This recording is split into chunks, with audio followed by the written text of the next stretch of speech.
머니올라 시청자 여러분 안녕하세요. 오늘은 국내외 경제 흐름을 중심으로 얘기를 풀어가 보겠습니다. 김영익 서강대 경제대학원 교수님 모셨습니다.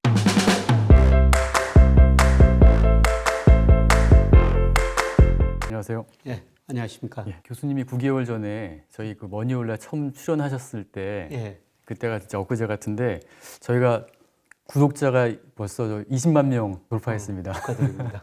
빨리 계속 늘어나고 있네요. 자, 일단 저희 미국 좀 상황부터 좀 알아봤으면 좋겠는데요. 최근 미국 국채 금리가 이제 쭉 계속 오르면서 10년물 장기 국채 금리가 계속 오르면서 그 주식 시장이 좀 출렁거리지 않았습니까?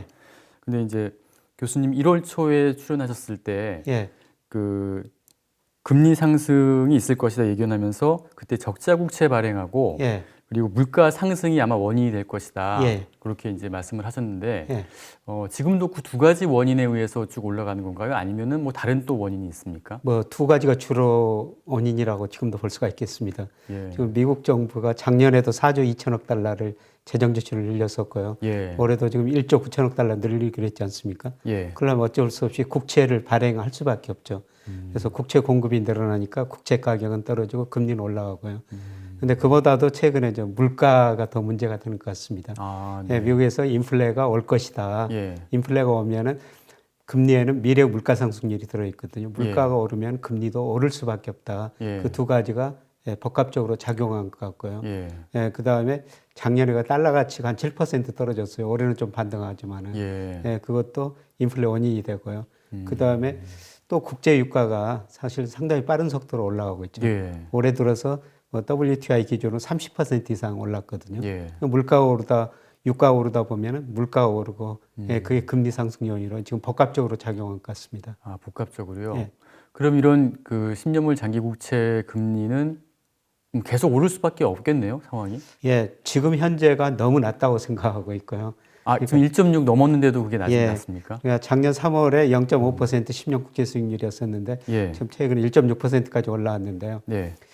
그런데 경제 이론으로 보면은 이 명목금리, 지금 10년 국채 수익률 대표 명목금리라고 볼 수가 있는데요. 실질금리 플러스 물가 상승률이거든요. 실질금리는 사전적으로 추정할 수 없으니까 우리가 실질 GDP 성장률을 사용해요. 그런데 올해 미국 잠재 성장률이 한 1.9% 정도 추정하고 있습니다. 근데 실제는 거의 6, 7% 될 거예요. 작년이 워낙 나빴으니까요. 그리고 기대 인플레이션이 지금 2.2% 정도 되거든요. 그러니까 잠재 성장 1.9%, 물가 상승 2%를 고려하면은 거의 4% 뭐 초반이 적정금리라고 할 수가 있죠. 그런데 제가 그림을 하나 가져왔습니다만 장기적으로 미 국채 수익률하고 미 의회에서 추정한 잠재 실질 GDP 성장률 이 그림입니다만은 역사적으로 보면은 미 국채 수익률 10년짜리가 잠재 성장률보다 낮은 적은 작년뿐이 없었거든요. 아, 그러네요. 그만큼 비정상적으로 지금 금리가 낮은 수준이라는 겁니다.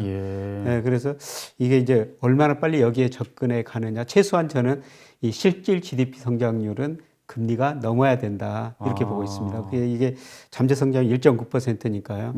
저는 뭐 올해 내에 1.9%를 넘어서리라고 보고 있거든요.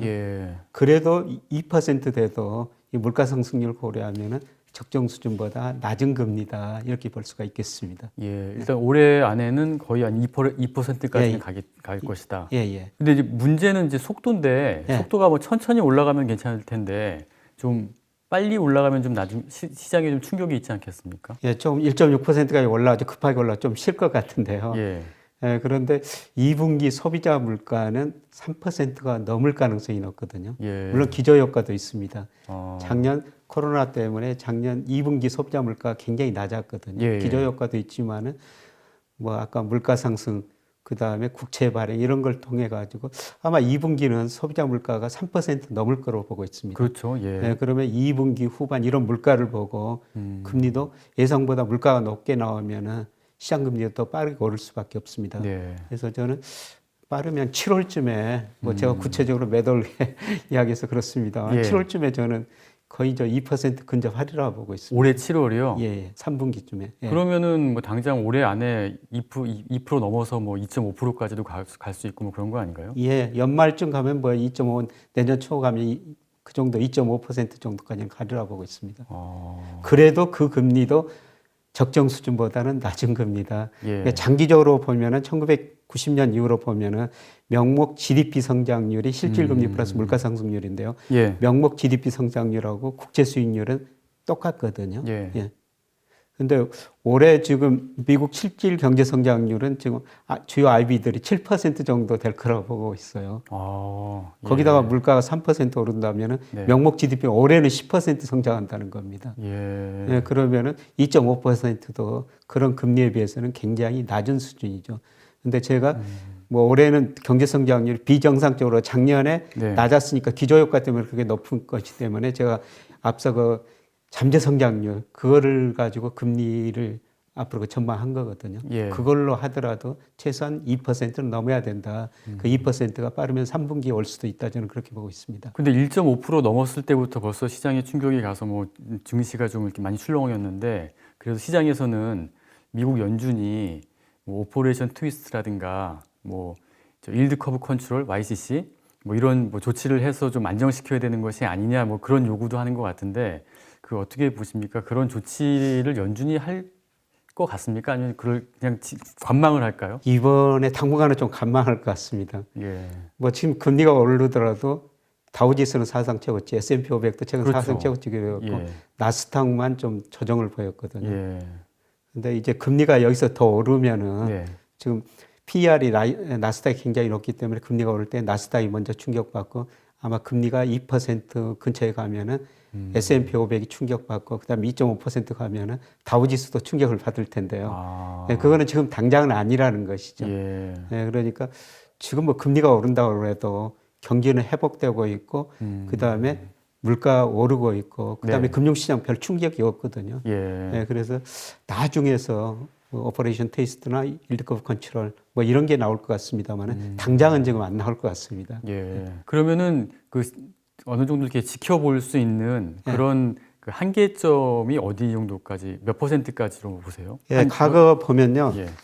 3페이지 그림 하나 그려왔습니다만은 예. 미 10년 국채 수익률하고 그 다음에 연방 기금금리거든요. 예. 연방 기금리 실로 시장에서 지금 실제로 거래되는 기금금리입니다. 이게 보통 얘기하는 기준금리 말씀하시는 예, 거죠? 예. 네, 0에서 지금 0.25%인데요. 네. 이거는 실효금리라고 그래서 실제금리네요. 실제 지금 0.8% 안팎되거든요. 네. 그런데 2010년에서 2016년 사이에 이게 국채 수익률이 2.5 거의 4%까지 갔어도 기준금리는 유지했거든요. 예. 예. 그러니까 제가 앞으로 시장금리 명목 금리가 2.5% 가더라도 저는 기준금리는 안 올리리라 보고 있습니다. 예. 그래서 뭐 조만간 FOMC가 이번 주에 있습니다만은 뭐 거기서 조금 생각은 바꿔질 것 같아요. 그러니까 왜요? 지난 12월 달에 미국 경제 성장률 올해 4.2%로 전망했거든요. 네. 근데 그거를 더 올릴 것 같고요. 예. 그다음에 물가도 1.8%로 올해 전망해 놨는데 그것도 올릴 것 같습니다. 예. 그리고 우리가 점도표를 봐야 되는데 작년과 12월 점도표 보면 올해는 기준금리 그대로 유지. 네. 내년에는 17위원 중에서 한 분만 올린다고 했습니다. 예, 그렇죠. 그다음에 내후년에 좀 올린다고 그랬는데 이 점도표들이 조금씩 2로 찍혀지지 않을까. 그래서 이번에 우리가 관찰해야 될 것은 미국 연준이 경기, 물가를 어떻게 판단하느냐, 경제 성장률, 물가를 얼마나 올리느냐, 그다음에 점도표 그 점을 어떤 식으로 변화시키느냐 이게 관심 갖고 지켜봐야 될 것 같은데요. 일단 작년에 생각했던 것보다 미국 경제 성장률이 훨씬 좋거든요. 그래서 그런 변화를 좀 감지하시는 게 좋을 것 같습니다. 그렇게 나오면은 시장 금리도 더 오를 수밖에 없죠. 그렇겠는데요. 그러면 일단 그 보통 보면은 장단기 금리 차가 이제 벌어지기 시작하는 그 초입 그때가 이제 경기 회복 초입하고 좀 비슷하지 않습니까? 그러다가 이제 많이 벌어지면은 그때서야 이제 말씀하신 대로 그 기준금리 여긴 연방 기금 금리를 이제 올리기 시작하는데 지금 교수님 자료상으로 봤을 때는 이제 좀 벌어지기 시작하는 것 같거든요. 아직은 시간이 좀 많이 좀 필요하지 않을까요? 그래서 기준금리는 올리기는 한참 좀 멀어졌고요. 그래서 저 2페이지 그래프 보시면은 제가 미국의 장단기 금리차 이것 가지고 경기를 전망하거든요. 여기서 장단기 금리차는 보통 10년 국채 수익률 2년 차이 하는데 제가 미국 경제를 예측하는데 10년짜리하고 3개월짜리가 더 설명력이 높습니다. 그래서 저는 장단기 금리차를 10년 국채 수익률 3개월물 이거로 하는데요. 예. 이제서야 이게 확대되기 시작했거든요. 예. 그래서 이거 보면 미국 경제가 계속 이제 지금 확장 국면 초입이라는 것입니다. 예. 예, 그래서 이게 한참 벌어져야지 금리를 인상하는데요. 그런데 예. 장단기 금리 차가 거의 정점 무렵 됐을 때, 예. 예, 그렇게 되면은 이제 경기가 앞으로 둔화될 것이다. 예. 예, 실제로 경기가 둔화되고 예, 그때사야 좀 금리를 좀 조절을 했었거든요. 예. 그러니까 기준금리는 예. 지금 당장 뭐 내년까지도 저도 안 올리라고 생각하고 있습니다. 네. 근데 우리가 기준금리하고 시장금리는 예. 예, 따로 생각해야 된다. 아까 앞 그림에서 보여드렸습니다. 과거도 예, 시장금리가 2.5에서 4% 근처까지 갔을 때도 기준금리는 안 올렸었거든요. 예. 그러니까 이번에도 기준금리하고 시장금리는 좀 따로 생각해야 된다. 예. 예, 그런데 주식시장에는 기준금리가 아니라 실제로 시장금리가 더 영향을 미칠 것이다. 예, 그렇죠. 그렇게 생각하시면 될 것 같습니다. 예. 예. 그리고 요즘에 보면은 이제 아까 초입이 말씀하셨지만은 인플레이션이 좀 화두가 되고 있지 않습니까? 예. 그래서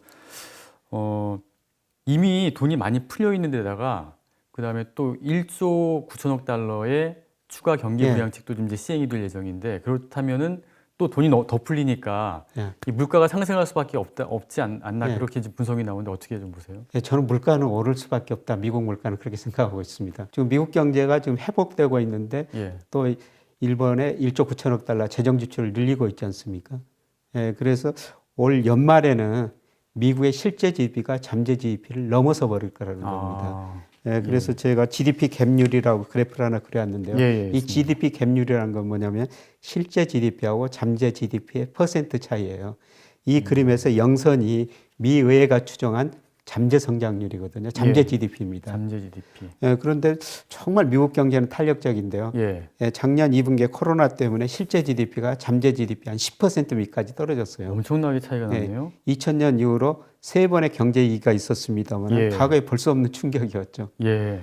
그런데 지금 굉장히 빠른 속도로 V자형으로 회복되거든요. 예. 그래서 올 연말 가면은 실제 GDP가 잠재 GDP를 넘어서 버린다는 겁니다.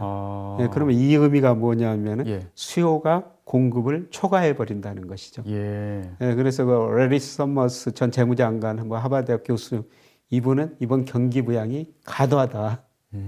바로 이런 이야기를 하고 있습니다. 수요 측면에서 지금 이렇게 물가 상승 압력이 나타날 수밖에 없고요. 그다음에 공급 측면에서도 지금 유가가 계속 30% 이상 올해도 올랐죠. 그다음에 중장기적으로 보면은 사실 미국 물가 안정된 것은 그동안 중국이 저임금을 바탕으로 물건을 싸게 공급해 줬거든요. 그래서 2001년 중국이 WTO 가입하고요. 작년까지 5조 4,500억 달러 중국, 미국 무역 흑자를 냈습니다. 냈죠. 그거는 중국이 그만큼 미국한테 물건을 싸게 공급해 줬다는 거죠. 그렇죠. 그런데 중국 임금이 많이 오르고 있어요. 그리고 이번 코로나를 거치면서 이제 물건을 자기 나라에서 생산하고 자기 나라에서 소비해야 된다. 바이 아메리칸이라고 그러죠. 월마트에 진린데 상품 절반 이상이 중국산이라는 건데요. 그걸 미국서 생산하면 중국처럼 싸게 생산할 수가 없습니다. 그렇죠. 비싸지겠죠. 그래서 수요 측면에서 실제 GDP가 잠재 GDP 넘어서니까 물가 상승 압력이 생기고 공급 측면에서 유가가 상승하고 또 중국 물건값이 비싸지면 상품값이 비싸지면서 미국은 어느 정도 인플레가 발생할 수밖에 없다는 겁니다. 그래서 인플레가 어느 정도 발생하느냐. 하이퍼 인플레이션은 아니고요. 저는 올해 물가가 한 3% 이상, 3% 이상. 연간으로도 이렇게 좀 보고 있습니다. 그런데 이거를 이제 일시적인 물가 상승이냐, 아니면 지속적인가? 이거는 미국 경제 상황에 따라 다릅니다만은 장기적으로 보면은 미국 물가는 과거처럼 좀 안정될 가능성보다 불안해질 가능성이 높다고 보고 있습니다. 그러니까 거기 덧붙이자면요. 지금 미국은 이미 백신 접종으로 그 여러 개 주에서는 이미 마스크도 이제 안 쓰고 다닌다고 하고 그 다음에 돈도 더 이제 주는 데다가 그동안 억눌렸던 소비가 폭발하면서 또 가격도 급등하고 이래서 그 수요 가격 측면에서 또 인플레이션이 또 발생할 수 있기 때문에 말씀하시는 그거와 딱 맞물리면은 엄청난 또 저 물가 폭등이 나올 수 있잖아. 그런 또 분석도 있거든요. 어떻게 하이퍼 인플레이션까지는 안 가더라도 거기까지는 안 가더라도 수요 공급 측면에서 말씀하시는 것처럼 지금 코로나가 잠잠해지고 그러면 사실 미국 가계 저축률이 작년에 한 14% 정도 되거든요. 평소보다 엄청나게 높았네요. 평소보다 한 2배 정도 됩니다. 가가 장기적으로 평균이 한 6 내지 7%였어요. 예. 근데 작년에 코로나 때문에 소비를 안 하고 저축을 해놨죠. 거기다 또 $1,400 또 정부에서 주지 않습니까? 예, 1인당. 예. 예. 이런 것들이 합쳐지면서 소비가 일시적으로 폭발할 수가 있거든요. 예. 그러면 미국 경제 성장률이 특히 하반기에는 굉장히 높아지면서 실제 GDP가 잠재 GDP 초과하면서 특히 서비스업 분야에서 물가 상승 압력이 높다는 겁니다. 그래서 가장 중요한 게 제가 아주 장기적인 그래프 가끔 보여드립니다만은 그 5페이지 그래프인데요. 미국의 장기적으로 보면은 1950년대부터 80년까지는 인플레이션 시대였었어요. 물가가 빨간 선으로 그려져 있으면 지속적으로 올랐거든요. 미국 소비자 물가가 80년 한때는 전년 동기 대비 14%는 올랐었습니다. 엄청 올랐네요, 이때는. 그래서 이렇게 물가 1차, 2차 오일 쇼크가 있었던 때였습니다. 그래서 폴 볼커 전 연준 의장이 경기보다는 물가를 잡겠다고 가감히 금리를 인상하거든요. 그래서 금리 인상하니까 경제는 나빠졌지만 물가가 떨어지고 금리도 많이 떨어졌지 않습니까? 계속 하락세네요. 그리고 2000년대는 특히 물가가 안정됐었어요. 물가가 이렇게 안정됐던 거는 특히 공급 측면에서 중국이 전 세계 물건을 특히 미국에 싸게 공급했거든요. 그리고 사실 2000년 이후로는 미국 실제 GDP가 잠재 GDP와 아까 그림 보여드렸지만 대부분 밑에 있었거든요. 그렇죠. 공급이 수요를 초과했었다는 거죠. 그래서 물가가 안정됐는데 올해 가감은 경기 부양으로 수요 측면에서 물가 상승 압력이 나타나고 공급 측면에서 물가 상승이 안 나타나니까 이제 물가가 오를 수밖에 없다는 거죠. 그래서 이게 이제 장기적인 추세 전환인가 아니면은 한시적 물가 상승인가. 그러니까요. 이거는 좀 지켜봐야 되는데요. 저는 미국의 경우는 추세적인 물가 상승이라고 가능성이 높다고 보고 있습니다. 그러면은 그 파월 의장이라든가 뭐 옐런 장관은 일시적일 것이다라고 해서 걱정하지 말라고 자꾸 이제 얘기를 하는데 일단은 인플레이션이 쭉 나타날 수밖에 없는 그런 환경이라는 말씀이시죠? 그런데 이분들이 좀 자신감을 갖는 게 사실 디플레이션에 빠지면 일본이 10년 넘게 디플레이션 빠졌습니까? 정책으로 어떻게 해결할 수가 없어요. 인플레이션이 오면은 정책 대응 수단이 있습니다. 어떻게 재정을 긴축하든지 금리 인상하면은 되거든요. 그러니까 인플레가 오면은 금리 인상하겠다는 그런 의미가 되겠죠. 물가는 언제든지 잡을 수 있다. 그런 자신감의 표현인데요. 그런데 이 정책하시는 분들은 돈 풀고 금리 내릴 때는 빨리빨리 해줘요. 선심 쓰는 것처럼. 그런데 금리 인상, 그 고통스러운 거거든요. 금리 인상은 물가가 한참 오르고 나서야 천천히 하게 됩니다. 이분들이 생각하기는 물가가 오르기는 오르더라도 그냥 재정 통화 정책 사용해가지고 물가를 잡을 수가 있다. 뭐 그런 생각을 하시는 것 같습니다. 그러니까 그런 자신감이 있으니까 일단 이렇게 얘기를 하는 거. 오히려 이제 디플레이션을 우려하기 때문에 반대로 인플레이션 어느 정도 용납하겠다. 뭐 그렇게 생각하는 거군요. 저는 미국의 인플레이션이 미국 제하고 나머지 경제는 괜찮다고 더 오히려 좋다고 보고 있거든요. 지금 중국 소비자 물가 올해도 1개월 마이너스죠. 우리도 작년에 0.5%, 재작년에 0.4%, 올해는 좀 한 1.5% 안팎 오를 것 같은데요. 사실 우리는 인플레보다는 디플레에 가깝거든요. 유럽 국가도 마찬가지고요. 우리나라도요? 사실 우리나라는 인플레보다는 그동안 디플레를 결정했었어요. 작년 4분기에는 GDP 디플레이터, 총체적 물가수인데 그게 올랐지만 그 이전까지는 7분기 연속 GDP 디플레이터가 마이너스였거든요. 그래서 그걸 보고 우리나라에 디플레이션이 오지 않느냐 그런 우려가 있었는데 미국에서 인플레가 발생하면 물가는 우리나라 물가나 미국 물가 방향은 같거든요. 우리나라 인플레 기대 심리를 오히려 긍정적으로 그러니까 지금 한국은행 통화정책 목표가 소비자 물가 기준으로 2% 아닙니까? 지금 2% 어떤 식으로 달성해야 되는데 그동안 달성 계속 못했어요. 그런데 인플레 기대 심리를 자극해가지고 인플레가 오면은 사람들이 미리서 소비를 좀 앞당기려고 그래요. 그래서 디플레 때는 소비를 안 합니다. 그렇죠. 지금 사는 것보다 물건을 조금 이따 사는 게 더 싸지니까요. 근데 인플레 기대 심리가 생기면은 소비를 좀 앞당겨서 하거든요. 그래서 이런 미국의 인플레가 저는 아시아 쪽, 유럽 쪽 오히려 지나친 인플레만 아니면 미국이 지나친 인플레만 오히려 긍정적이라고 보고 있거든요. 알겠습니다.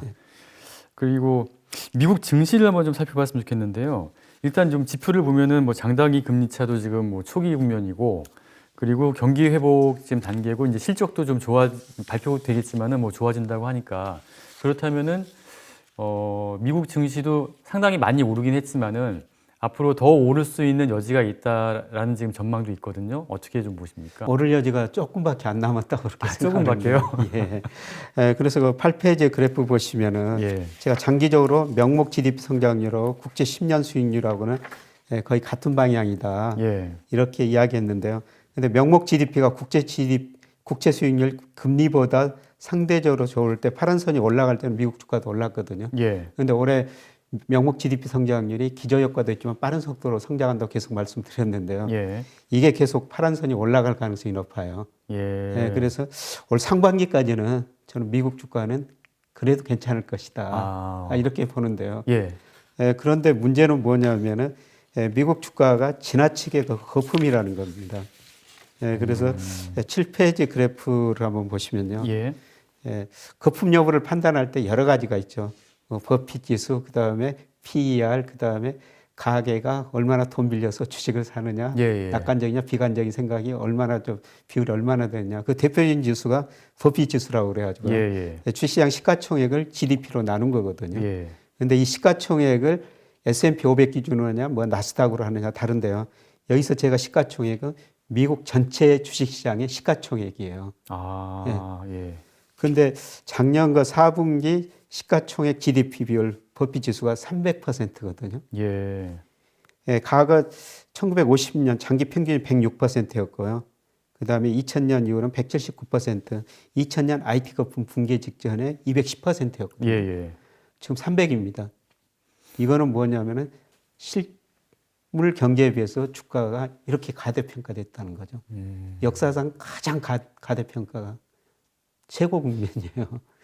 저는 이런 것 때문에 뭐 여기서 조금 더 오를 수가 있지만은 만약 무슨 일이라도 금리가 예상보다 좀 빨리 오르다든지 그다음에 예상적인 충격이 있으면은 급락할 가능성도 배제할 수가 없고요. 그게 저는 아마 하반기부터 시작될 거라고 보고 있거든요. 그래서 제가 늘상 말씀드렸습니다만은 파티는 즐기기는 즐기되 출구 근처에서 즐기시는 게 좋을 것 같습니다. 이런 말씀을 드리는데요. 물론 이렇게 거품이 발생했다고 당장 꺼지는 건 아니죠. 그런데 역사상 가장 큰 거품이 지금 미국 시장에 발생했거든요. 교수님이 보통 이렇게 인용하시는 레이달리오의 뭐 거품 징후 하는데 그게 다 해당되나요 혹시 지금 상황이? 다 해당됩니다. 뭐 7가지인가 뭐 있지 레이달리오가 7가지인데 버핏 지수, 그다음에 뭐 PER, 그다음에 투자자들이 돈을 얼마나 빌려서 사는가, 그다음에 미래를 얼마나 앞당겨서 미래를 너무 지나치게 낙관적으로 보는가 이런 거 7가지 기준이 있는데요. 지금 뭐 거의 다 거기에 해당되거든요. 특히 그 대표적인 지표가 이 지표입니다. 버핏 지수라고 그러는데요. 그런데 이제 일각에서는 지금 돈이 풀리긴 했지만은 미국의 경기 회복 초기 단계이기 때문에 앞으로 이제 실적이 좋아지고 뭐 이런 과정이 남아 있으니까 이게 반드시 거품이라고 볼 수가 있느냐. 그러니까 주가도 한참 많이 상승할 수 있는 그런 단계 아닐까 뭐 이렇게 의견을 내시는 분들도 있거든요. 그래서 앞그림에서 이제 상반기까지는 명목 GDP 성장이 물가 상승률이 좀 빠르기 때문에 상반기까지는 좀 더 오를 수가 있다. 그런데 이 버핏 지수가 300이라는 것은 GDP라는 것은 경제 성장률, 뭐 기업이 이보다 좀 더 증가하겠지만 그걸 대표하는 변수거든요. 지금 미국 주가가 지나치게 실물에 비해서 가대평가됐다는 거죠. 그러니까 이미 실적보다 더 많이 반영이 됐다라는 말씀이죠. 미리서 주가가 그런 실적, 경기 회복, 올해 7% 성장, 기업 실적 증가를 미리서 다 반영해가지고 지금 주가가 GDP 대비 300%라는 겁니다. 시가총액이. 그래서 지금 뭐 주가가 가대평가 안 됐다면은 올해 경기 회복 초기니까 금리보다는 경제 성장이 먼저 반영하면서 주가가 지속적으로 오를 수가 있는데요. 근데 주가가 지나치게 지금 가대평가된 상태이기 때문에 금리에 앞으로 더 민감하게 반응할 거라는 겁니다. 그럼 지금은 서학개미들은 미국 주식을 좀 정리를 좀 해야겠네요. 상황이. 저는 뭐 좀 줄여주시는 게 완전히 정리하는 것보다 줄여주시는 게 좋다고 생각하고 있고요. 미국 주가가 장기적으로 오르는데요. 예를 들어서 2000년에 미국 IT 거품이 붕괴됐지 않습니까? 그때 12년 후에 S&P 500이 제자리에 돌아갔어요. 구글이 제자리 돌아가는 10년 걸렸고요. 마이크로소프트가 15년이 걸렸습니다. 제자리 오는데. 계속 그러니까 저희는 미국 주식은 계속 오르는 줄 알았는데 그게 아니고 꺼졌다가 다시 회복하는데 10년이 걸렸군요. 그리고 저 시스코라는 그 주식은 아직도 2000년 수준이 아니에요.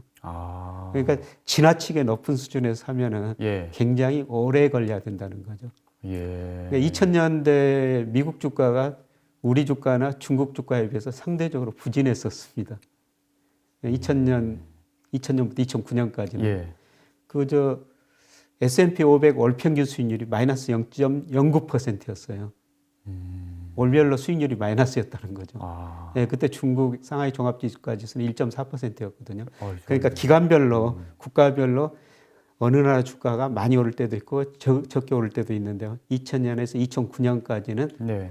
중국 주가가 많이 오르고 미국 주가는 못 오르고 그다음에 2010년부터 2021년 지금까지는 미국 주가가 제일 많이 올랐죠. 중국 주가는 상대적으로 부진하고. 예. 그래서 저 앞으로 10년은 저는 미국 주가보다는 중국 등 아시아라고 보고 있거든요.